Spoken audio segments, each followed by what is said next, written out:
Want to start dropshipping on your Squarespace website in 2025? Here's the completed tutorial. Fast, simple, and beginner-friendly.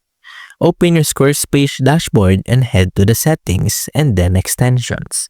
Search for a dropshipping app like Spocket, Printful, or Modalist. These connect directly to your store. Install your chosen app and link it to your Squarespace commerce account.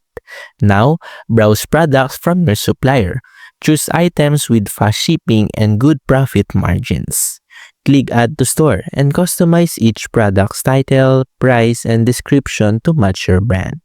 Next, set up payment options under Commerce, and then Payments. Connect Stripe or PayPal. Then go to Shipping settings and make sure suppliers' rates and locations are synced. Finally, publish your products, preview your store, and test a sample order to make sure everything flows smoothly.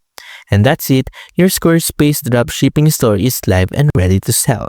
A clean setup, automated fulfillment, and zero inventory. Perfect for 2025 entrepreneurs.